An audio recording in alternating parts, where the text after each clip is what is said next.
There we go. All right, man, we are live. We are going here. We're excited to get going here. Today we're going to be talking about how to use video to boost your sales pipeline. We've got myself, Gabe Larsen. I run what we call growth over here at InsideSales.com. Again, Inside Sales, we help companies build pipeline and close more deals using artificial intelligence. And I have an esteemed guest. Dan Wardle is joining us today. Dan, do you want to take just a minute and introduce yourself? Yeah, for sure. So I've been with Vidyard right since the beginning, and right now head up all of the emerging business and business development. So essentially all the people who are building pipeline for the company, which is why I wanted to join today. I love it. I love it, love it, love it. All right. Well, we're going to be talking about video. He is the expert on video. I am not the expert. But to kick things off, I do want to know who's in the audience. If you can, grab the chat box over there and tell us your name and where you're from. We'd like this webinar to be as much about you as it is about us. With that, yeah, perfect. Kirk Kinsley, fantastic. We got Jamie. We got Frank. Leslie coming from Chicago. Michael, Victoria. Ooh, Victoria, love that. Gregory from Ghana. Good. Yeah, guys, keep that Q&A box if you can as interactive. Let's make it as interactive as possible, as I would love to be able to. Yeah, Ronnie, David, fantastic. All right, let's jump in and start going here. I just want to see if I can set the stage briefly, give you guys kind of the why and the what, and then we're going to get into the detail here in just a second. So, guys, there's a big problem in sales if you haven't heard about it. This is quota attainment. Is this true for you? Is your sales team only 53% of people hitting quota? Yes or no in the chat box there. I want to hear from you, Andrew, Richard, Mark. What do you think? This is a trend. Now, this doesn't mean every single company's doing that, but this is the overall trend according to CSO Insights. Now, the question is why? Now, there's a decent number of reasons, but this is the problem as stated by sales teams. It is trending downward, Phil. It looks like some people think this is a problem, some people don't. This is when CSO asked salespeople, leaders in particular, why are you not hitting quota? What is the biggest challenge? Well, you'll notice that the majority of them said quality of their leads, the ability to have pipeline. They need more good stuff to work. If they had more good stuff, they believe, whether that's true or not, I mean, we could debate that, that they would be more likely to hit quotas. So the question is then, how do we get better pipeline, you guys? How can we get, if that's true, how can we do that? Now, this is my philosophy. If the biggest challenge to hitting quota is not enough pipeline, is it? Is that the biggest problem? Guys, what do you think? Put in the chat box there. What is the biggest reason you think sales reps are not hitting quota? I'd love to hear your opinion. I mean, this was just a survey that CSO Insights, again, division of Miller Hyman, did. Why are sales reps not hitting pipeline? It's not the pipeline.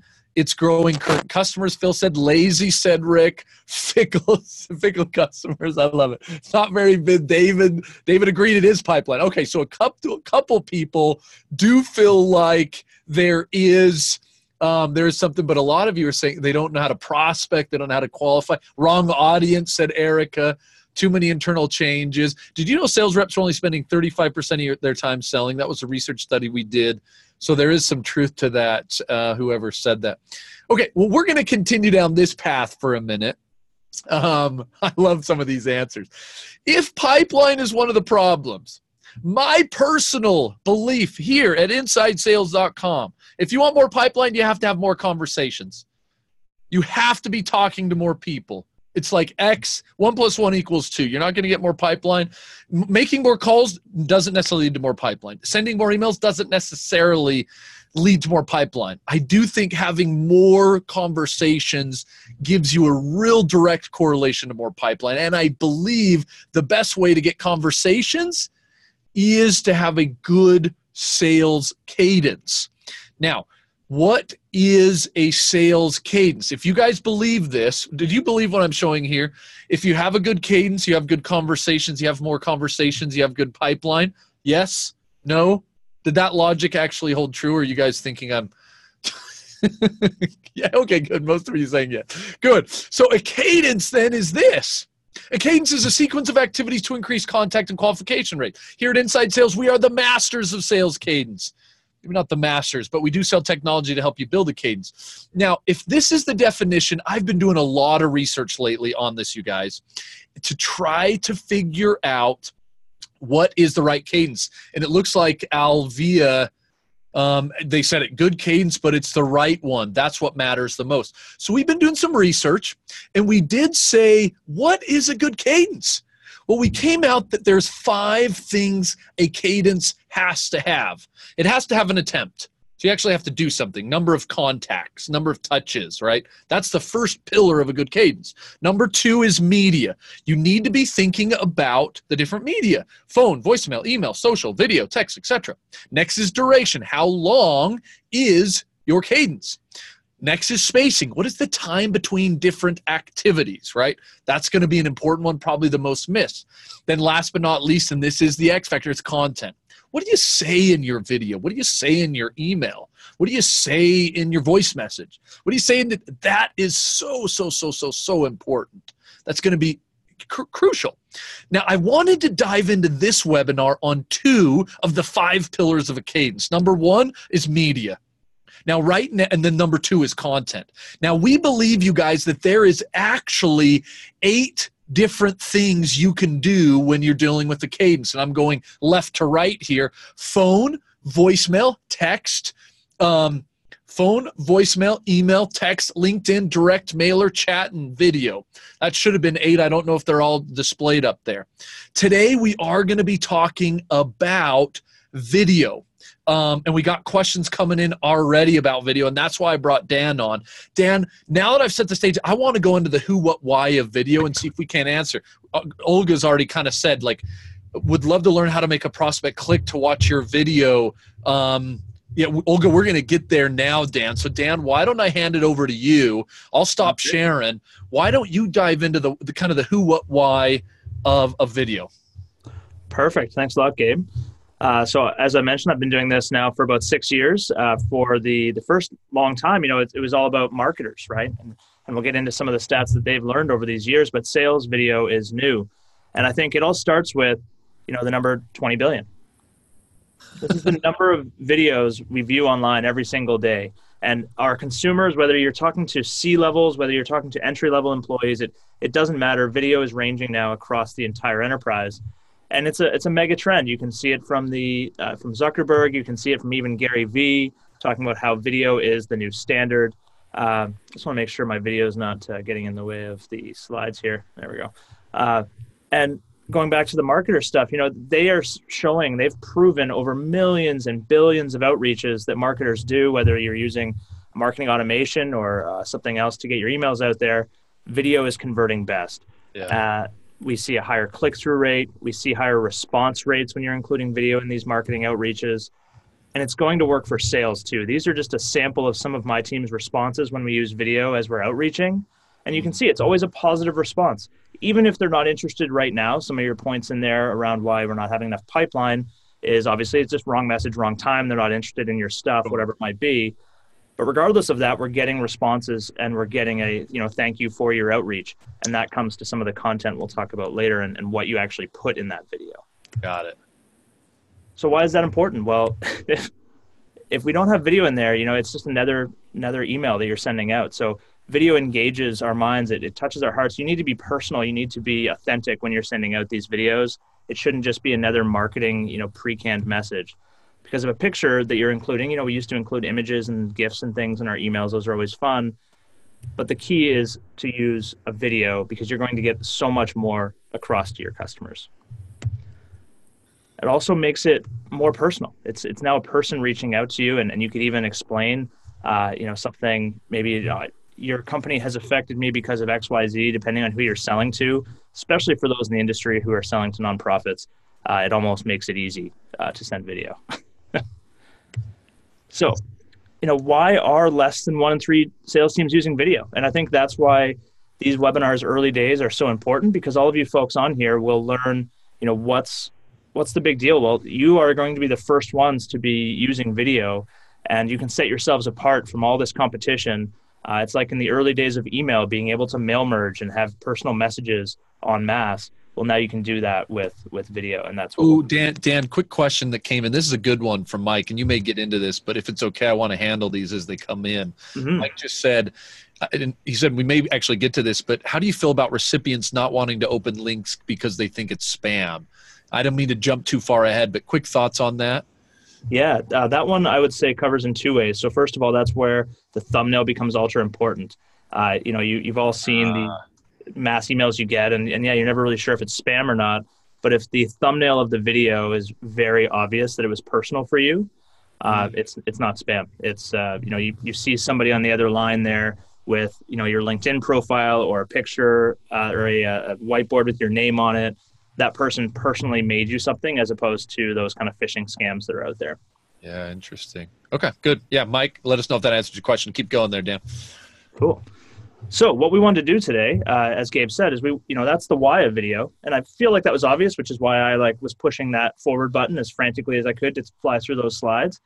Everyone gets that video is important, but now it's, how do we actually do video in sales? So we'll go through 5 secrets of video in sales and kind of the premise behind why you should be using it.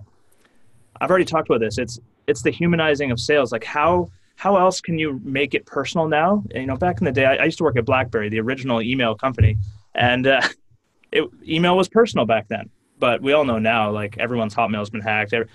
Email's not personal anymore. Even Gmail is segregating it into 3 separate buckets automatically for you, recognizing spam and that kind of thing.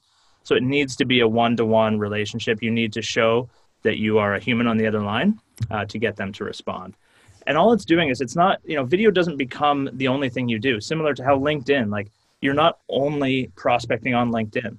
You need to use those 8 pillars, those 8 different media channels to reach out to your customer using the proper cadence, the proper spacing, and timing. So it's adding to your existing. Because would you rather get an email like this? This was somebody who prospected me, even though I'm obviously not in technology here at Vidyard, but they thought that we could use their content delivery network to make our videos faster. Or would you rather get an email like this, where it's very clearly for me, outlined a very clear value statement followed by a video that is personally made for that person? Okay, Dan, a couple questions coming in here. This is probably a good time. And sorry, Dan, but I got to keep interrupting. Louis, this is such a good question. A lot of organizations, I think we're looking at what you're seeing here, Dan. A lot of organizations have limitations on the size of the file coming in email. How do you address the size of the video file based on email filters screening out size of files? Yeah, that's a great question. And it's also, back in the day when we first started to develop a product like this, there was some email platforms that allowed for videos to play in line. You've seen it probably with YouTube and Gmail, but it only works about 13% of the time. So we gave up on that. And what this is this is an image with very low file size for that reason, that when you click it, it opens the Go Video page to play the video automatically. So it goes to an autoplay to a landing page on a website. Obviously, there's a couple of good things there. There's no file size restriction, no file issues. Do you have the right computer to play a video? All that stuff, it doesn't matter because it's a browser. And secondly, you can now track your recipients much more effectively. Okay, so what I'm hearing, and Louis, I want to make sure you got that right. So you're actually not embedding the video in these emails. It is kind of an image that you click on, and then it takes you to a landing page that does have the video, correct? Exactly, yeah. I think, Louis, that's how we get around that. Great question there. Do you ever recommend, it sounds like you guys don't do that. What you guys have built with us with Inside Sales, you're never embedding the actual video file. It's always this format, right? Yeah, so that was that 13% stat was probably 5 years ago, and got it. Since then it's even tighter. Like no video platforms other than YouTube inside Gmail really play in your email anymore. That's interesting. Yeah, I don't think I'd open if I saw a huge video file on an attachment. I wouldn't open it. This video with a picture, I'm way more likely to open. That's a good catch by you guys. Good, man. Keep going. Cool. All right. So now the next piece is all around, how do you, what do you say in this? And I think the important piece with these videos is you need to build that personal introduction. So now the person realizes you're a human, not just some bot sending out millions of emails. They now need to be familiar with your product and why you're going to help their business, just to get to that humanize your efforts piece. Yeah. Yeah. One more question here, Dan. And guys, keep with the questions. We want Dan to get his stuff, but I want your stuff. Joel, this is a good question. Are there any other security issues? Many customers seem to be worried with security these days. Is it when people click on the picture, is it going to give them a spam link or a warning that someone's trying to phishing or something like that? Or Yeah, so the important piece there is the image is just an image like everyone has in their signature, so that one's easy. Some companies do block all images. I think it's DHL I dealt with last. It shows up as a box and you have to click there to show the image. So there are some where the image doesn't show.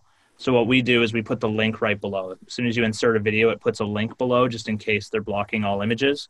It's single digits percentage that block all images, but it is out there. From the security standpoint of, is it a phishing email? What we allow you to do if you're an enterprise customer is you customize that sharing page so that it is your website. So it's coming from a business to business website. All of our customers are B2B customers like InsideSales.com and others, so that we're not giving this to phishing schemes and things like that can end up getting our URLs blocked. Yeah, interesting. Okay, a couple more questions, then we'll get back to this is a good one from Matt. All this is great. I think he was trying to be nice. Were you trying to be nice starting that like that, Matt? Because then he's going to lay the hammer right here. Here he comes. But how is this scalable? And I'm trying to channel Matt's emotion here. How is this scalable when someone is reaching out to 50 to 60 people a day? That may not be the exact tone, but is it or is it not? I mean, is it scalable? I think the key that we'll get into, it's secret number 5, I think it is where you put this in your cadence and how to make the best cadence possible for your outreaches. Matt said that's exactly how he felt. So what I'm hearing you say, and then we'll get to that a little bit more in just a minute, Dan, but it is sometimes you may want to go really personalized, and use it, and maybe sometimes you don't. If you go less personalized, that's certainly a way to make it scalable. Like if I was just embedding a video, like a short tutorial on my product, like a key feature, and I didn't mention their name, that would be one way that I could scale that very quickly, but it does take the personalization. So there's always going to be a give and a go here. Yeah, and I think it's also back to the point you mentioned around the 8 different pieces of media. All 60 of your outreaches today, all 100 of your outreaches today should not be video. Even ourselves, a video company, we only have a personal video in 2 spots of our 20-step cadence. Wow. So you don't need to be adding it in every spot. The LinkedIn outreach, phone calls, articles to Forrester reports and to links like yourself for this new product launch. Like we use those quite often in our outreach as well. Video really for us, and you'll see later, is the first step and the 7th step. Of a more personal style video. I love it. Okay, do you feel like then, a couple more on here. James, I'm not sure if I'm understanding this. Do you recommend a pre-notification to the audience saying a video will be coming? Yeah, well, you know what? Maybe it makes sense to go through the 5 secrets because that's all right, fair. Let's do it because I keep interrupting. Let's go through a couple of these. All right, so the first one is a really fast one. Ironically, it's about length. How long should your video be? What you need to figure out is who your customers are. We have some customers, and I still can't figure this out because I've watched their videos and they are super boring, that their audience is IT. They need a long explanation of something. So their average view time is 6 or 7 minutes. Whereas here at Vidyard, we aim to be in the 45-second range to a minute with our initial personal outreach. And what you do is you track, like, are they actually watching it though? If we get to a spot that people are watching your entire video, well, maybe you should be adding some more to it. You kind of aim at that 70% plus. If they're not engaging with your entire content, you see again and after again the notification showing up saying they only watched 50%. You got to shorten your message or make it more exciting. Okay. So I'm hearing shorter the better not shorter the better, but pretty short. Yeah. I would definitely not aim anything over a minute when you're first getting started because you've got to figure out what message actually hits home. Got it. So now the next one is, though, and this was a question earlier on, how do you get people to watch your video? Well, that's where subject lines come in because if they don't even see your thumbnail, if they don't open your email, then you're not going to get any views. So subject lines is how you get people to open your emails. Some of the ones we use, I'll just give you away our secrets. We started with their name, and then I made a personal video. So that goes back to, sorry, I forgot their name. Somebody asked, do you warn them a video's coming? In most parts, yeah. It's specifically a personal video, not just, hey, I'm going to send you a video. It's like, I made a video with ideas about how I think I can help your business. And that starts right in the subject line, something like this saying, George, I made you a personal video. The one thing and the most important thing to do is, this is the biggest downfall we have during launch services and everything too, monitor your open rate. Because if it doesn't matter how awesome your video is, if nobody's opening your emails, completely pointless. With personal outreaches like this from InsideSales.com, you should be aiming at least 40% open rates on cold outbound. Wow. And if you're not getting that, you need to test different thumbnails or different subject lines because otherwise nobody's going to see your content. So content on the subject is most important because otherwise all the other work you're doing is a waste of time. All right, so now the next one is they've opened your email. How should your email look? There's a lot of different ideas here, but the basics of it is don't just put a video, because we've heard a lot of the comments is, should I click on this video? I don't know if I should click on this video. Well, if it's only a video, the likelihood of somebody clicking is pretty low because they don't have any context about what they're clicking on, even if the thumbnail is personalized. So we typically will start with a line like this. We try to keep it under 3 lines. That's the value statement, a typical opening line to a prospecting email.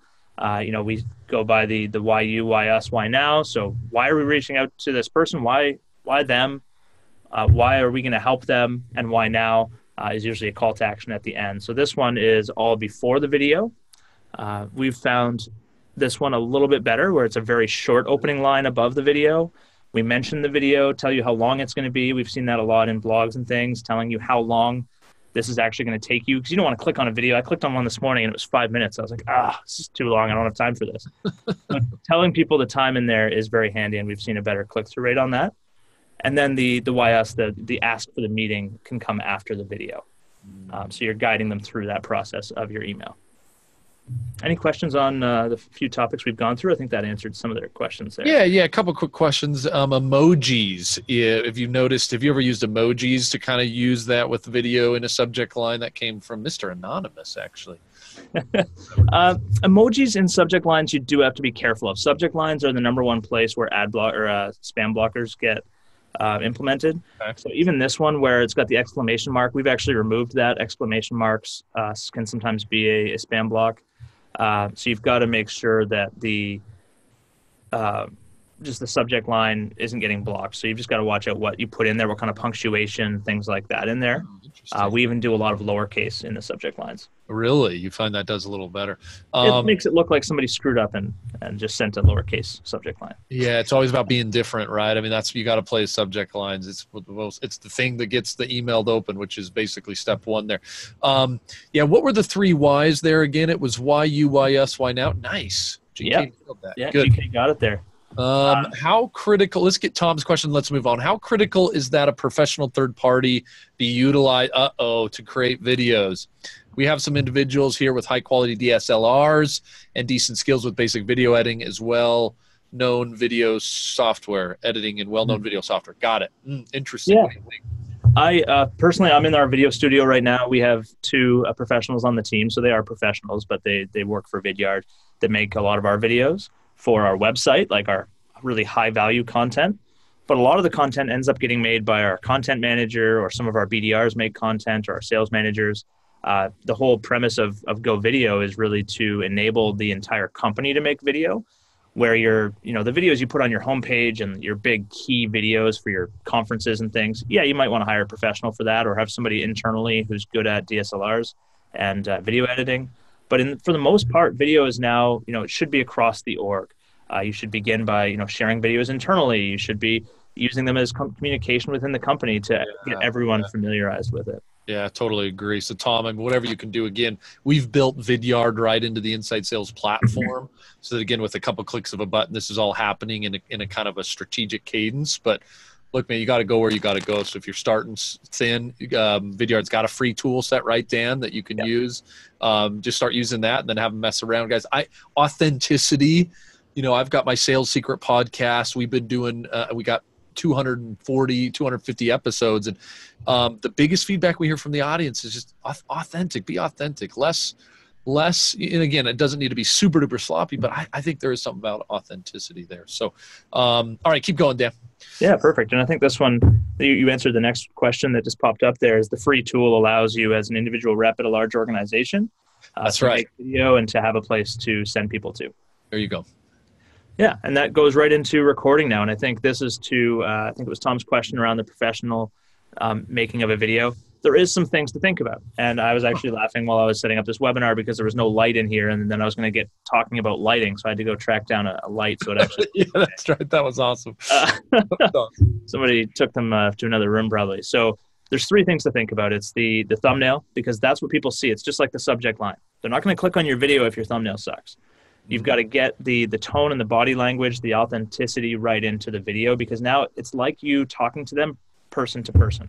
Pretend like you are 30 years ago as a Xerox rep walking into a store and trying to get their business. You need to have that same authenticity right there in front of them in the video. So some things to think about on the video, on the thumbnail specifically. I'm really bad for this because when you go to record a video, you forget where the play button's going to be. So you've got to make sure that right in that center, there's nothing there and you're off to the side, your board's off to the side. Or if it's just you without a board, that you're not just standing straight like I am right now, you actually need to be off to the side. And really have the ability to know, like, what's it going to look like to the customer when you're done. Second option there, with a window behind you, not going to happen. It's you won't see anyone's face, especially if you're using a PC webcam. It's not balanced enough to do that. Maybe if you had a DSLR, it's going to show up okay, but just watch your surroundings. Even when I sat in here, I had to clean up a bunch of garbage off the desks and stuff, right? You've got to make sure that it's a clean environment behind you. I think somebody had a question. Let me just read which one it was here. Yeah, I can throw it in there because there's two things. So Matt just said, hey, do you actually let your people have the freedom to own their own videos, or is it more beneficial to have them do a template? You go wing, what's kind of your thought on structure? Yeah, for sure. What I would say is, in the beginning, there's a lot of practice, and we'll get into how to get started with video. I think the thing to think about is authenticity does not come through if you give them a template to read from. Is the one big thing. And let them be a little more open about things. Like, even if you're selling to a very, stringent older audience, it still will get a better click-through rate. Make sure they're dressed professionally and everything, but having a GIF thumbnail like the bottom left there where there's actually a little wave, or some of our reps will even flip up the whiteboard so that it's a motion to catch people's attention. But if you are selling to a more traditional crowd, you could also use something like the bottom right, where instead of it just being your face right up in there, record the actual screen instead. Start on their LinkedIn profile, start on their website, start on a blog post that they wrote. As long as that thumbnail is personal to that individual, you're going to get good click-through rate. Yeah, interesting. I love it. And then do you recommend, there was another question that came in actually just on the Q&A, not in the chat, but someone had said, hey, do you just let reps do it at their desk? Or you mentioned lighting and stuff. You've got a little studio. Is there kind of a best practice there? Yeah, every company is a little different. So for ourselves, our desks are very open. So when you're sitting here recording, you can probably see 5 people behind you. So they do a bit of recording at their desk, but we have a pretty open floor plan. So they'll tend to go to a window like you saw there in this area with Benny with the good lighting. Typically where he has the bad lighting, he actually just turns around and makes his videos facing the window. It gives you really good light. Yeah. Anywhere where there's that, a lot of people do standing. So the one key thing is your camera. This one's even a bit low. The camera should be above your eyesight so that it's aiming down towards you. It just makes it look a little better, similar to the way Ellen's standing there. Love it. Okay, good. From a studio standpoint, we do have call rooms, and we've put up some little Amazon $10 lights, and they work pretty well too. Yeah, I like that. Yeah. So then we already talked about this. It's all about the body language, using your hands, framing the video. You've got to kind of understand where you can see in the camera and where you can't, just like if you were talking to somebody in person. And, the actual terminology you're using and the things you're saying, it's a lot like a voicemail. Yeah, you need to have the right message to the right person at the right time. But how well are they really listening, or are they just making a communication with you and they see your body language, they see your authenticity, and they want to chat further? Is it the words, or is it what we're actually doing? So that's something to keep in mind when you're worried about getting your reps out there. All right. And this goes back to that teleprompter. You can tell, during our interview process, we make people, send in a prospecting, pretending that they are prospecting for Vidyard, and they have to pick a company and go through a case study. The worst ones are always like when you can tell they've written their script out on their screen, so their eyes are just going back and forth across the screen. It's not authentic. You've got to give them some framework around the message, get them to practice it, get them to send you examples, get certified on it, if you will, and then let them have a little bit more free range. Got it. Okay, cool. Cool. Now the last one is, well, okay, they watched my video. What do I do? So Go Video, inside sales cadence, will actually notify you when they watch the video, and they'll tell you how long that they watched the video for. So what do? Well, for ourselves, we'll actually screenshot it and send it to the customer and say, hey, I see you're actually interested in what I had to say. Like, when would you like to chat? That's probably more so because it's us and we're selling this product. For yourselves, though, think about it this way.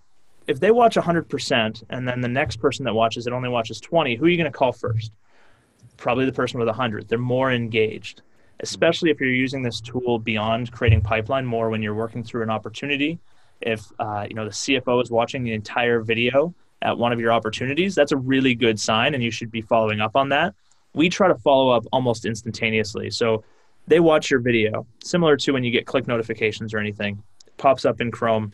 Give them a call right away. They're obviously sitting at their desk with the headphones on, so they're ready to take a call.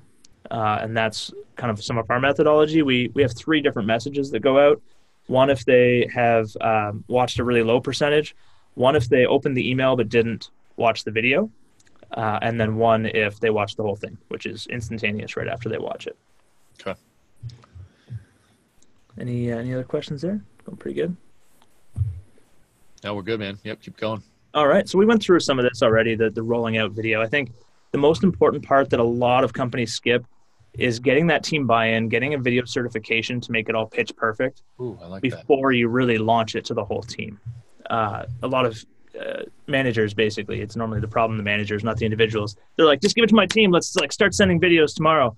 And it's like, okay, well, the reps don't know what to send. They're nervous about making videos.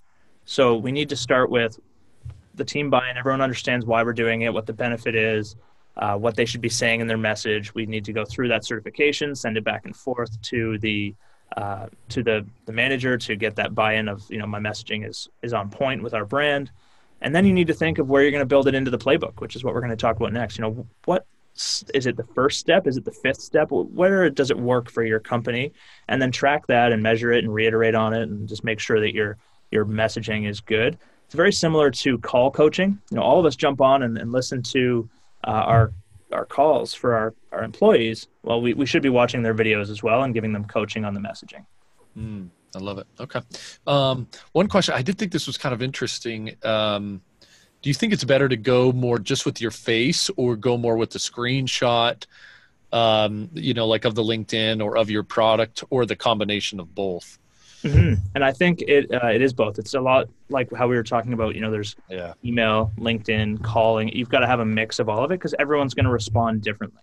Some people really respond well to the selfie videos. Some of them really respond well to the LinkedIn screen share.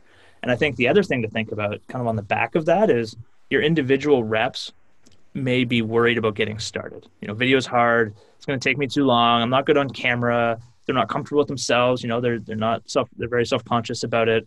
And that's where you can start getting into, doing a video maybe of the company's website and explaining how you're going to help them. Maybe you're going to the team page if you're insidesales.com and saying, hey, look at all of the BDRs you have on your team page. I see you have a bunch of open job recs as well. Wouldn't it be great to be more efficient with your prospecting? And because I didn't say anyone's name, I could send that to Gabe. I could send that to all of the insidesales.com leadership to prospect them. So you could use video in that way as well to start and ease people into the making of video and getting used to it. Love it. This is a good question from Aaron.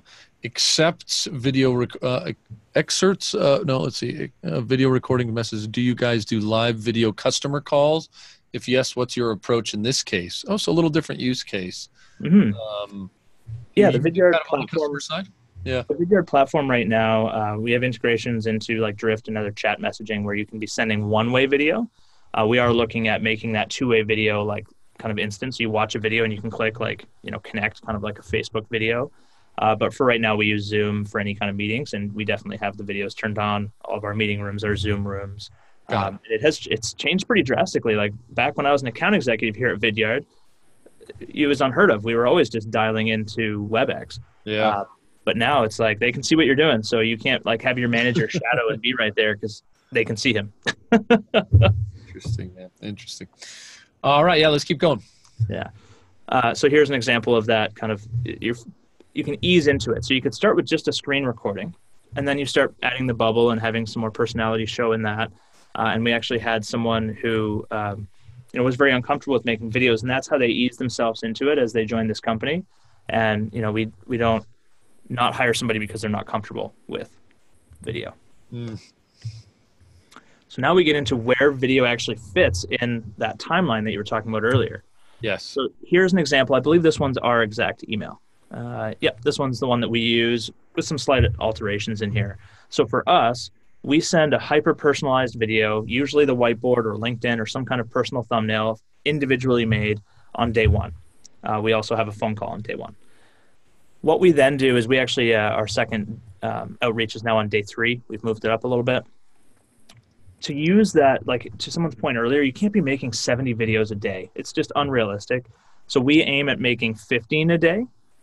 And that 15 is the net new people. So it's 15 people on day 1 we're making videos for. We'll actually call first because if we get a hold of them, we don't even need to make the video. And that's what I'll show next, another company's example. So we send that hyper-personal video. And then a couple days later, if we haven't heard from them, we actually reply to that video.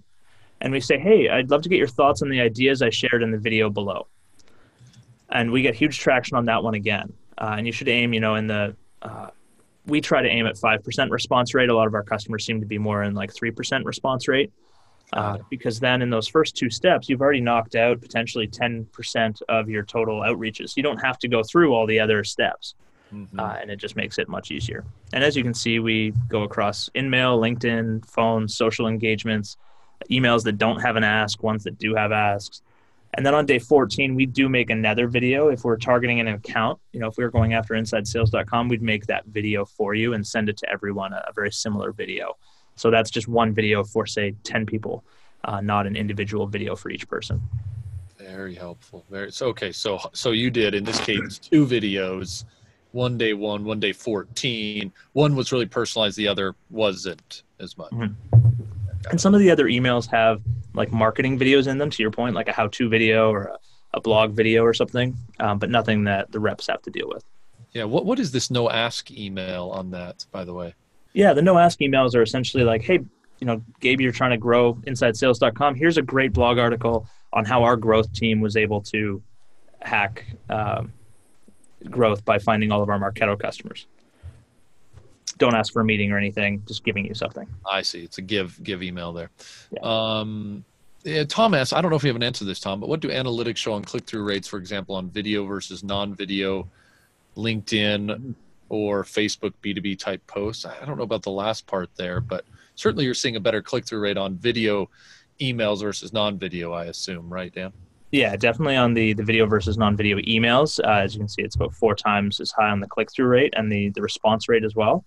On LinkedIn, to send a video, you need to be connected with the person. So that's why on social engagement day 5, we try to connect with the person. And if we do get them connected, then we'll send out a hyper-personalized InMail with the video there on day 7. And we do get really great responses on that because they've already bought in on connecting with you on LinkedIn, and then they got a personal video inside LinkedIn. Love it. Okay, cool. All righty.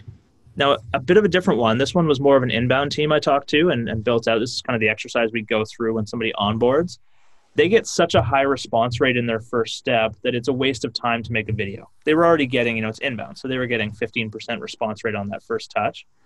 So there's no point in putting a video there.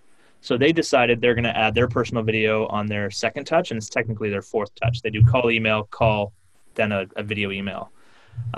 Because then they can get the next 10% of people responding, so they don't have to do all the other touches. And then on the 3rd touch, they respond to that video, similar to how we do. So they were trying to capture as much as they could without wasting time because they were really high volume business and didn't want to be making videos for everyone when they're already responding. So why do we need to add a video? Yeah, great. Good problem to have. Yeah. Now, the other big gap that they had, though, is thinking long-term past the pipeline build.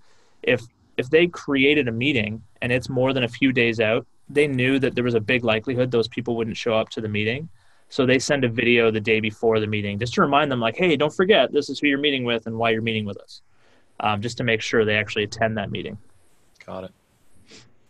So lots of different ideas, and obviously up for conversation with people offline if you want me to help out on where to fit it into your cadence. No, I love that. A couple good questions. Where is the most common mistake in making videos, do you think? Common mistake, I would say people they think they need to keep talking. Like I know when we interview people, especially, their videos are always 2-3 minutes, and it's just too long, especially for them. They don't even know the product that well. Going too long is probably the number one. A lot of bad lighting. I see a ton of that. Half the time you can't even see the people's faces. You've got to make sure you've got that set up properly. And then just make it like you're talking to the person. You should be as professional as if you walked into their business right now. So not, talking with your buddies. This is a one-to-one communication with a client of yours. I love it. And then do you find a better success rate coming directly from the sales exec or from a sales development rep? Yeah, that one's a bigger difference. So if you're already working with the customer, and this is what I was going to go through next, like we've been talking a lot about the prospecting side of things. Yeah.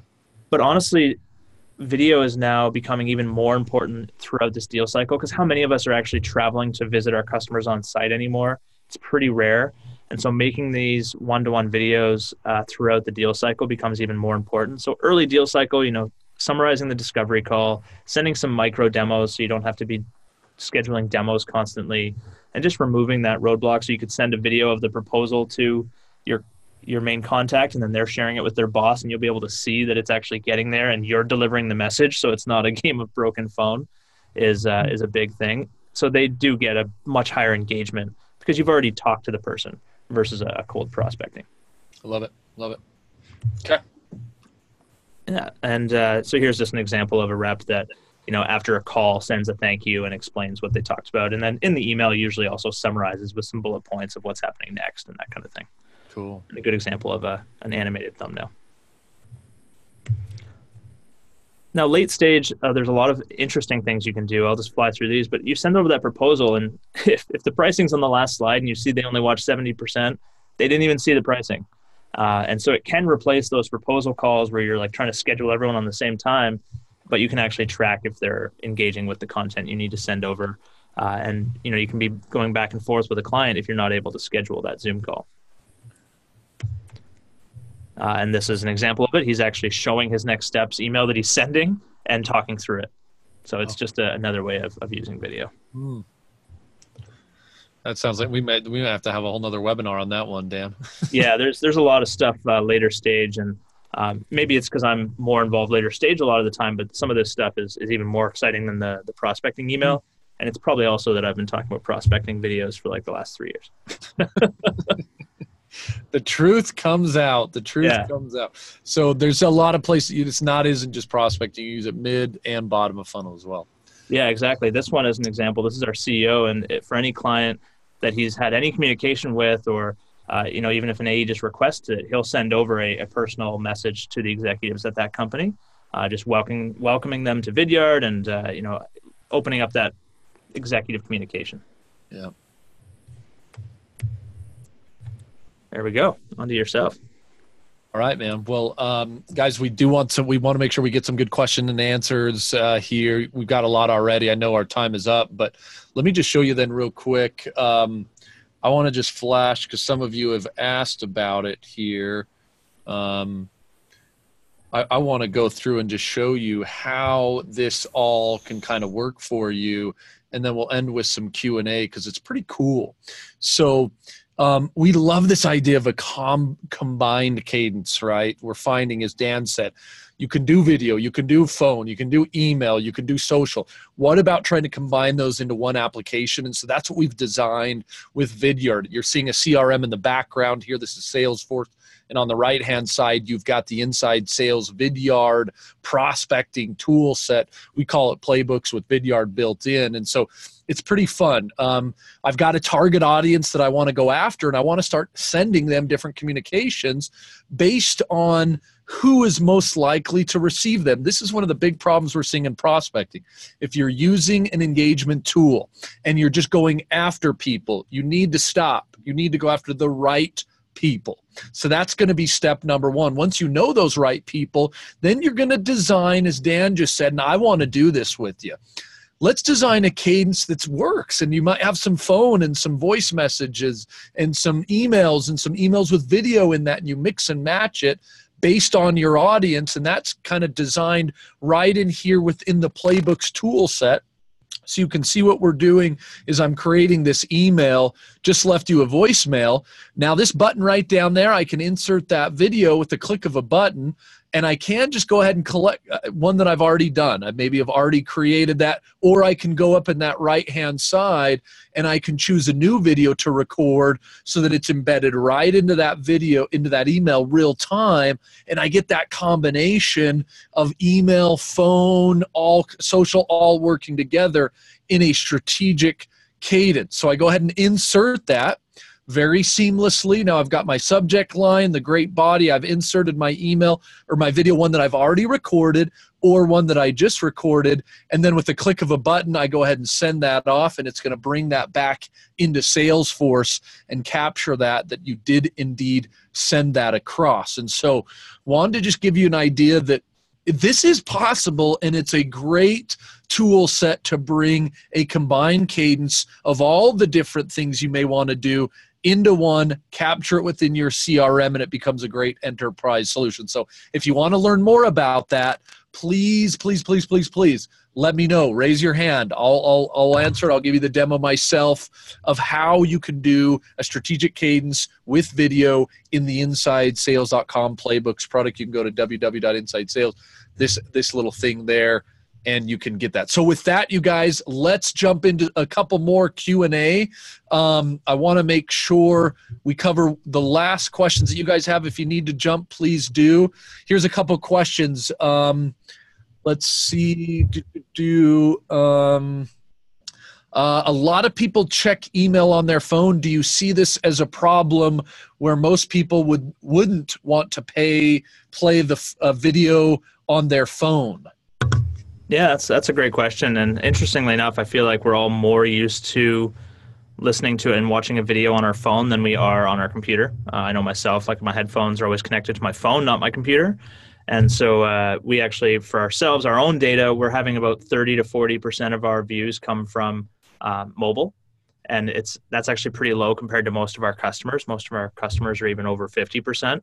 So I don't think that's as much a concern. And also just the way that the image shows up on the phone and the email app, it's more typical to what you're seeing as a consumer and tends to have a really good click-through rate there. The other thing you can do is, as an enterprise client, you can also have the closed captioning, the transcripts show up so that you don't have to be listening, you can be reading the video. I love it. I love it. Good. What other questions do you guys have? I'm just posting in that if you'd like to go to that link, you can grab the link right there to kind of dive deeper into this. There was a question about membership levels. You've got a free version that, again, is included in the InsideSales.com Playbook product, but you can go to another level, right, Dan, to experience some more features and functionalities? Yeah, so there's no limits on usage or anything in the free. You guys can make unlimited videos right inside Playbooks. You get to send it to unlimited number of people. All of that's fine. The stuff like the transcription and the closed captioning, that's a premium one, which is included. We just have kind of two tiers. It's either free or paid. And then the paid also gives you the ability to brand the player so that it looks like your brand. You can have other calls to action show up on the page when they're watching the video, and you get tracking into Salesforce or whatever platform you want that data to show up in.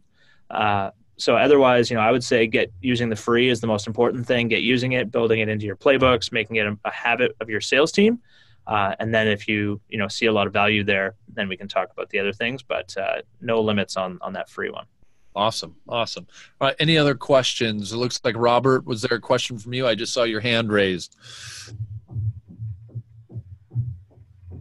You hear us, Robert?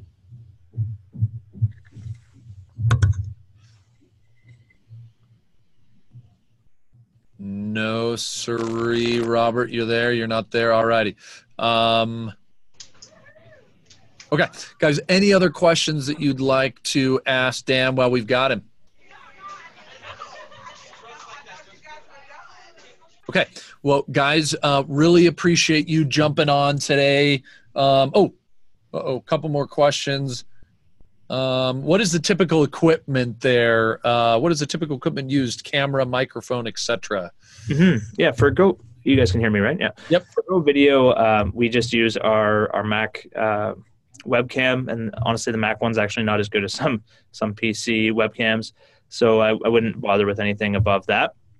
And then from a microphone standpoint, today I'm using a Yeti mic. It's fancy and it's in this room, but typically I'll just have my headphones plugged in. Some people like having the headphones actually in their ears so that it's like looks like a personal video I made for you, really authentic. I personally lay it in front of me so that it's not visible on the camera, and I just find it has good audio there as well. Yeah, perfect. I think that's a great way to end it. So, guys, thanks so much for joining. I'll be offended if you do not add me on LinkedIn. I would love to continue the dialogue. Same for Dan. Dan, thanks so much for joining. No problem. Thanks a lot, everybody. All right, everybody. Have a fantastic day. See you guys.